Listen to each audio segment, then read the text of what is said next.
I'm EJ Mack. Yeah, I'm EJ Mack.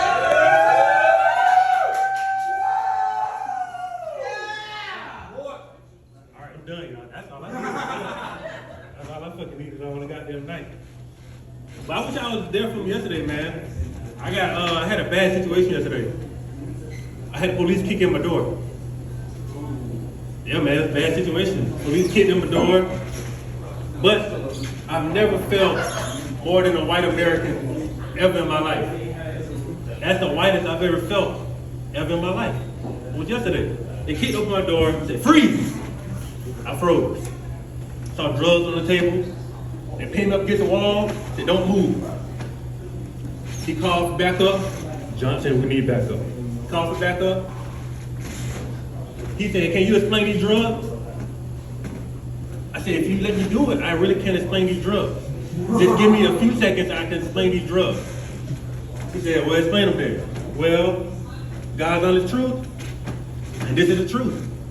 Every time I flush these drugs, they'd reappear in my pocket. And the cop said, "What the fuck?" I said, "Every time I flush them, they reappear in my pocket."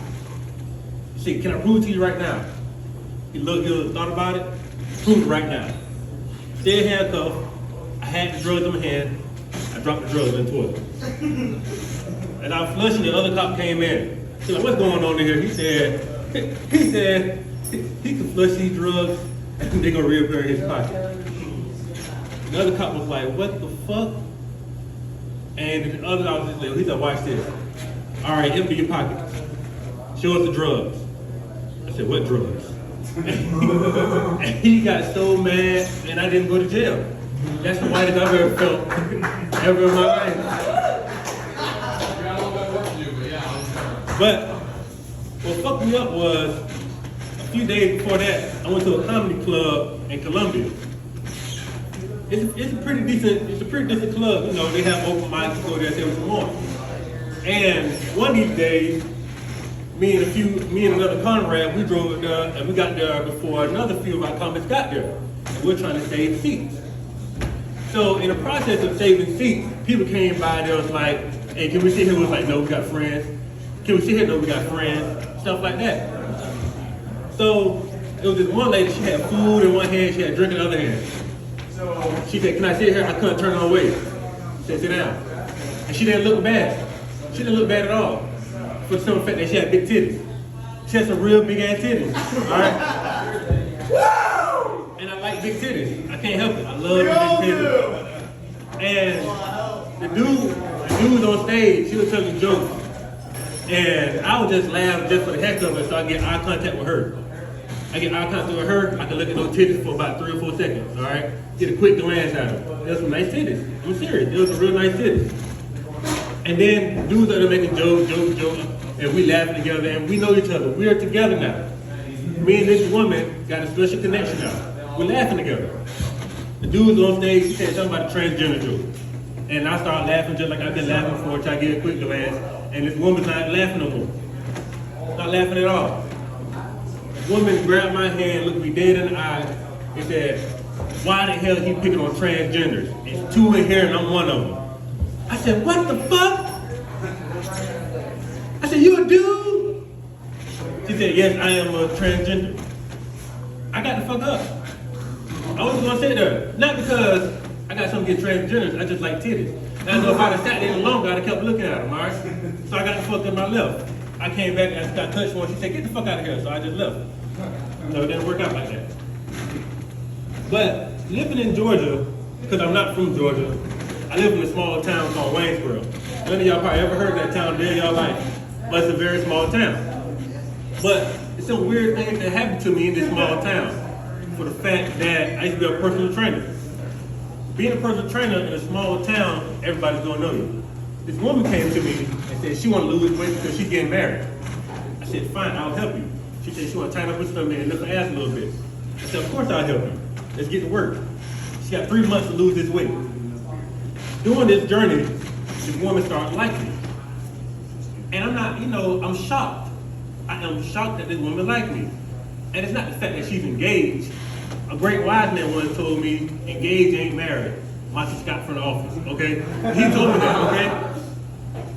But I was shocked at the fact because she was white. And I wasn't used to white women liking me. You know, I like pepper, not mayonnaise. I'm just saying, you know, it's one of those things. But, you know, it was just new to me. So she started liking me, and we started communicating. We started texting each other, you know, throughout the day, whatever. Then we get physical. And it's pretty good.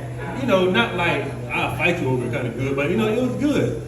And then what happened was, she wanted me to come to a wedding. Wedding comes around, she wanted me to come. I said, I'm not coming, it'll be awkward. She want me to come and I go. But I go there late. I get there real late, and what happened was, she got an outdoor wedding. So when the outdoor wedding comes around, I'm walking down, and the congregation is looking at me as I walk up. Cause they got a wall, some kind of decorative that they put up for the people getting married. I walk up, and the woman who's getting married, my client, when she sees me, she say, "Hooray!" In the middle of I do's and I don'ts and shit like that. All right, that's what she do. And then fuck everybody up. Everybody start laughing or whatever. So you know, I acknowledge myself. I give a few high fives, a few hugs, and I try to leave, but she didn't teach me to stay. So I stayed around, and people are asking me how to get in shape, how to get some abs, how to tighten my abs, all kind of shit like that. So what I'm thinking is, I feel like it's this movie called Get Out. You ever seen a movie called Get Out? That's how I feel right now. This is how I feel what's going on right now. I'm the only black person here. All right? I feel like they having an auction outside about me. That's how I feel. That's exactly how I feel. I feel like they're outside talking about, we got a heart for sale inside. Anybody want a heart? We got kidneys, livers, anybody? But come with black people, you know, come with black skills. You know, anybody want cooking? Anybody want dancing? You gotta have those kind of skills, you know? When it comes to y'all want natural black hair, the white women say, no, we don't want that shit, okay? All right? You don't want to look like Tiger Stripes with the back of our neck with a hot comb, all right? So what about blood? No, we don't want blood. These black people got high blood pressure. That's all they got. High blood pressure. We don't want that shit. Big ticket prize. How about a big penis?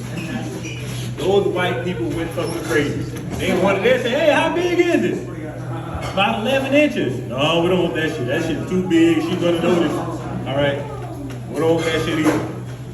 As time went by, I got kind of drunk and nightfall came. Nightfall came and I'm walking to my car. And I get scared as fuck. I see tiki torches and white hoods, okay? So I see this shit and I start running. Run to my car, get in my car, lock the door, turn my lights on. It was not tiki torches and it was not white hoods. It was bug zappers and folding tents, all right? All right? From a distance, it looked like goddamn white hoods and tiki torches. I got scared, all right? I got the fuck out of there. But nothing worse happened to me than this week, and I got robbed. I got robbed. My whole house got robbed. TVs, radios, microphones, liquor, whatever. I got robbed. This is no joke. This is God's truth. I got robbed. And then it was devastating. You know, I worked hard for my stuff, and you know, I believe this stuff is belong to me. I paid for it. It's mine.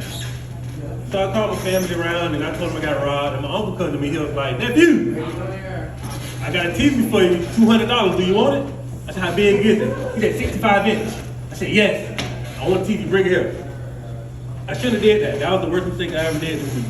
I shouldn't have done that. My uncle bring me a TV, and I knew it was a bad situation. He bring me a TV with no box. No fucking box at all. All right, that's bad decision number one. Number two, you bring me a TV with no remote. All right, no box, no remote. Bad decision. I should have bought the TV. Number three, no HDMI cord. All right, there's three things with the TV I can't use.